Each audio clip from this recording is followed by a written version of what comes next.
শীত চলে যাওয়ার আগে একবার হলেও নলেন গুড়ের পায়েস বানিয়ে নিন এই পদ্ধতিতে। দারুণ সুন্দর খেতে হয়, বানানো খুবই সহজ, নামমাত্র কয়েকটা উপকরণ দিয়েই তৈরি হয়ে যায়। এছাড়া আপনারা কোনো পুজোর ভোগ হিসাবে ভগবানকে নিবেদন করতে পারেন। ভিডিওটি পুরো দেখার অনুরোধ রইল। নমস্কার বন্ধুরা, কিচেন টেকনিকে আপনাদের সবাইকে স্বাগত। আমি মধুমিতা। আজ নিয়ে এসেছি একটা দারুণ স্বাদের রেসিপি, চলুন দেখে নেওয়া যাক। নলেন গুড়ের পায়েসের জন্য আমি এখানে 1 মুঠো গোবিন্দভোগ চাল নিয়েছি। আমি এখানে অল্প করেই দেখাচ্ছি, আপনাদের প্রয়োজন মতো আপনারা তৈরি করে নেবেন। শুধু মেজারিংটা আপনারা খেয়াল রাখবেন। আর যদি ওজন হিসাবে বলেন তাহলে এটা 25 গ্রাম মতো চাল রয়েছে। এই চালটা আপনারা অবশ্যই গন্ধযুক্ত ফ্রেশ চাল নেবেন। চাল অনেক সময় বহুদিন পর্যন্ত রেখে দিলে একটা গন্ধ এসে যায়, সেই চালটা আপনারা ব্যবহার করবেন না। এরপর এই চালটাকে আমি ধুয়ে নেব। তার জন্য দেখুন অল্প করে জল দিয়েছি। 1 থেকে 2 বারই আপনারা চালটাকে ধোবেন আলতো হাতে ঘষে, তা নাহলে এর মধ্যে যে একটা নিজস্ব গন্ধ রয়েছে সেই গন্ধটা চলে যাবে। চালটা ধোবার পরে খুব ভালো করে জলটা ঝরিয়ে নেবেন, যেন চালের মধ্যে কোনো রকম জল না থাকে। এরপর এর মধ্যে দিয়ে দেব 1/2 চা চামচ ঘি। যেহেতু এখানে চালের পরিমাণটা কম, তাই ঘিটাও আপনারা অল্প করেই দেবেন। ঘি দেওয়ার পরে চালের সাথে ঘিটাকে খুব ভালো করে মিশিয়ে নেবেন। চালের সাথে যদি ঘি মিশিয়ে আগে থেকে আপনারা রেখে দেন, এতে করে পায়েসের টেস্ট খুব সুন্দর আসে। আর চালটাও দুধের মধ্যে দিলে আর দলা পাকিয়ে যায় না। দেখুন চাল আর ঘি খুব ভালো করে আমি মিশিয়ে নিয়েছি। এটাকে এবার আমি সরিয়ে রাখবো। এরপর নিয়েছি অল্প করে বাদাম আর কিশমিশ। বাদাম আর কিশমিশের পরিমাণটা আপনারা নিজেদের প্রয়োজন মতো নেবেন। বাদাম আর কিশমিশটাকে আমি সরিয়ে রাখলাম। এরপর নিয়েছি খেজুর গুড়ের পাটালি বা নলেন গুড়ের পাটালি বা নতুন গুড়ের পাটালি, যেটাই বলুন না কেন। আমি এখানে ওজন হিসাবে 150 গ্রাম নিয়েছি। পাটালিটা আমি একটু ভেঙে ছোট করে নিয়েছি, যাতে তাড়াতাড়ি দুধের সাথে মিশে যায়। গুড়টা আমি সরিয়ে রাখলাম। এরপর নিয়েছি 600 ml দুধ। আমি এটা প্যাকেট দুধ ব্যবহার করেছি, আপনারা চাইলে গরুর দুধও ব্যবহার করতে পারেন। এখানে 1 মুঠো চালের জন্য আমি 600 ml দুধ ব্যবহার করেছি, এটা একদম সঠিক পরিমাপ রয়েছে। পর বাদাম কিশমিশটা ভেজে নেব। তার জন্য একটা কড়াই নিয়েছি। কড়াইটা গরম হলে তাতে দিয়ে দেব 2 চা চামচ ঘি। গ্যাসের ফ্লেমটাকে লোতে করে ঘিটাকে একটু গরম করে নেবেন। ঘি গরম হয়ে গেলে বাদাম কিশমিশটাকে দিয়ে দেব।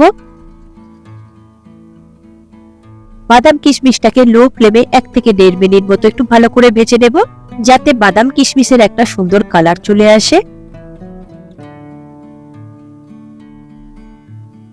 তবে মাঝের মধ্যে নাড়াচাড়া করে আপনারা বাদাম কিশমিশটা ভালো করে ভেজে নেবেন, যেন কালো না হয়ে যায়, সেদিকে একটু খেয়াল রাখবেন।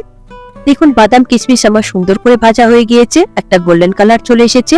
এরপরে এই বাদাম কিশমিশ গুলোকে আমি তুলে নিয়ে একটা বোলের মধ্যে রেখে দেব। দেখুন সমস্ত বাদাম কিশমিশ আমি তুলে নিয়েছি, এটাকে আমি সরিয়ে রাখবো। এরপর ওই ঘিয়ের মধ্যে আমি দিয়ে দেব দুধ। দুধ দেওয়ার পরে গ্যাসের ফ্লেমটাকে মিডিয়াম টু হাইতে করে দুধটাকে খুব ভালো করে ফুটিয়ে নিতে হবে। আর দুধটাকে মাঝের মধ্যে একটু নাড়াচাড়া করে দেবেন, তা না হলে কিন্তু দুধটা উতলে পড়তে পারে, কিংবা দুধটার তলায় অনেক সময় লেগে যায়। দেখুন দুধটা আমি নাড়াচাড়া করে দিচ্ছি বেশ ভালো করে। এরপরে দেখুন দুধটা কত সুন্দরভাবে ফুটে উঠেছে। দুধটাকে এইভাবে মিডিয়াম ফ্লেমে ফুটিয়ে ঘন করে নেবেন। মোটামুটি 400 ml মতো থাকবে, ঠিক সেই রকম পর্যন্ত আপনারা ফুটিয়ে একটু ঘন করবেন। এখানে আমি 600 ml দুধ নিয়েছিলাম।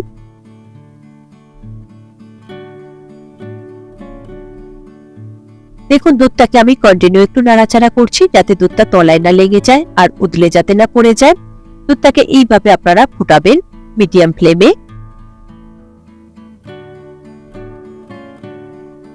দুধটা সবসময় আগে থেকে ফুটিয়ে একটু ঘন করে নেবেন, তারপরেই কিন্তু চালটা ব্যবহার করবেন, তা না হলে কিন্তু পায়েসটা খেতে একদমই ভালো লাগে না।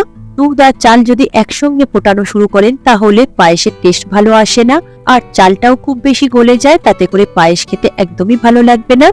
দেখুন দুধটা আমি অনেকটাই ফুটিয়ে ঘন করে নিয়েছি, মোটামুটি ওই 350 থেকে 400 ml মতো দুধ রয়েছে। এবার এর মধ্যে দিয়ে দেব ঘি মাখানো গোবিন্দভোগ চাল। চালটা দেওয়ার পরে গ্যাসের ফ্লেমটাকে আপনারা লোতে করে দেবেন, আর একটু খুব ভালো করে দুধের সাথে চালটাকে মিশিয়ে নেবেন। তবে ঘি মিশানো থাকলে দেখবেন চালটা আর দলা পাকিয়ে যাবে না। আর ঘি যদি না মিশিয়ে করেন, তাতে করে টেস্টটা যেমন কম আসে, আর চালগুলো দেখবেন দলা পাকিয়ে যায়, এতে করে পায়েসগুলো একদমই ভালো লাগে না, দলা পাকানো হয়ে যায়। তবে চাল আর দুধ সবসময় আপনারা লো ফ্লেমেই ফুটিয়ে নেবেন, তাহলে চালটা দেখবেন খুব সুন্দরভাবে সিদ্ধ হবে, আর দুধটাও একদম কমে যাবে না। দেখুন চাল আর দুধটা ফুটিয়ে নেওয়াতে অনেকটাই কমে গিয়েছে, চালটা খুব ভালোভাবে সিদ্ধ হয়ে গিয়েছে, তবে আর একটুখানি সিদ্ধ হতে বাকি রয়েছে, সেটাকেও আমি লো ফ্লেমেই ফুটিয়ে নেব। দেখুন লো ফ্লেমে ফুটিয়ে নেওয়াতে চালটা দেখুন কত সুন্দরভাবে সিদ্ধ হয়ে গিয়েছে আর দুধটা একদম পারফেক্ট রয়েছে। পায়েস আপনারা সবসময় এইরকমই পাতলা করে তৈরি করবেন, দেখবেন ঠান্ডা হলে খুব সুন্দরভাবে ঘন হয়ে যাবে। এরপর এর মধ্যে আমি দিয়ে দেব একটু ফ্লেভারের জন্য এলাচ গুঁড়ো। আমি এখানে হাফ চা চামচ এলাচ গুঁড়ো ব্যবহার করেছি, তবে এলাচ গুঁড়োর পরিবর্তে আপনারা এখানে গোটা এলাচ একটু থেতো করে দিয়ে দিতে পারেন।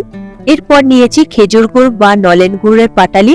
পাটালিটাকে এবারে আমি এর মধ্যে দিয়ে দেব, তবে গ্যাসের ফ্লেমটাকে আপনারা বন্ধ করে দেবেন। গুড় দিয়ে যদি আপনারা ফোটান অনেক সময় দেখবেন দুধটা কেটে যায়, তাই আপনারা গ্যাসের ফ্লেমটাকে বন্ধ করে দিয়ে কন্টিনিউ একটু নাড়াচাড়া করবেন, দেখবেন গুড়টা খুব সুন্দরভাবে দুধের সাথে মিশে যাবে। গ্যাসের ফ্লেম আমি বন্ধ করে কন্টিনিউ দেখুন নাড়াচাড়া করছি, এতে করে দুধের সাথে গুড়টা খুব সুন্দরভাবে মিশে যাবে।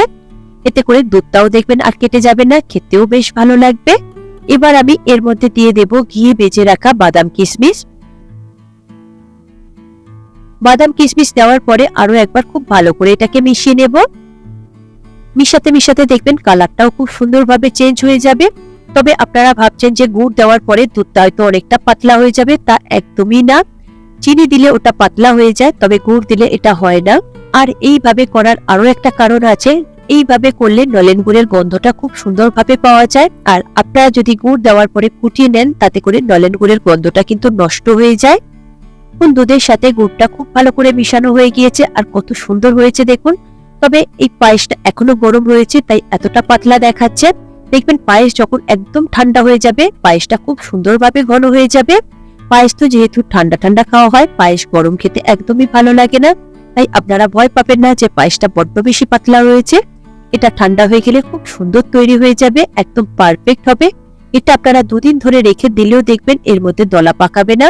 তবে পায়েস যদি খুব ঘন করে তৈরি করেন, তাহলে ওটা ঠান্ডা হয়ে গেলে একদম জমে যাবে, দলা পাকিয়ে যাবে, তাতে করে একদমই খেতে লাগে না। পায়েস ওই রকম করলে একদম পছন্দ হবে না কারোরই। দেখুন পায়েসটা এখনো গরম রয়েছে, তাও আমি একটা বোলের মধ্যে সার্ভ করে আপনাদের দেখিয়ে দেব। পায়েসের কালারটা কত সুন্দর এসেছে, আর ঠান্ডা হলে আরো সুন্দর এসে যাবে। আর চালগুলো দেখুন কত সুন্দরভাবে বোঝা যাচ্ছে। আর উপর থেকে আমি অল্প করে একটু নলেন গুড়ের পাটালি দিয়ে দেব, এতে করে দেখতে বেশ ভালো লাগে। আর সঙ্গে উপর থেকে আমি অল্প করে একটু গার্নিশিং এর জন্য দিয়ে দিলাম বাদাম আর কিশমিশ, এতে করে দেখতে আর খেতে দুটোই বেশ ভালো লাগবে। দেখুন রেডি হয়ে গেল আমার আজকের রেসিপি নলেন গুড়ের পায়েস। পারফেক্ট ভাবে তৈরি করবার জন্য আপনারা প্রতিটা স্টেপ ফলো করবেন, তবে খুব একটা বেশি উপকরণের প্রয়োজন নেই। আর এখানে দেখুন খুব একটা বেশি সময় লাগে না, শুধু এটা লো ফ্লেমে আপনাদের তৈরি করে নিতে হবে, এইটুখানি ধৈর্য আপনাদের ধরে করতে হবে।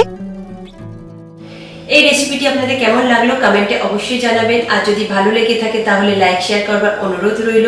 সাথে এই রকম সব নিত্য নতুন রেসিপি পাওয়ার জন্য কিচেন টেকনিককে সাবস্ক্রাইব করে রাখবেন। আজ তাহলে এই পর্যন্ত, আবারও দেখা হবে অন্য কোনো রেসিপির সাথে। সবাই ভালো থাকবেন, সুস্থ থাকবেন, আর ভিডিওটি পুরো দেখার জন্য অসংখ্য ধন্যবাদ।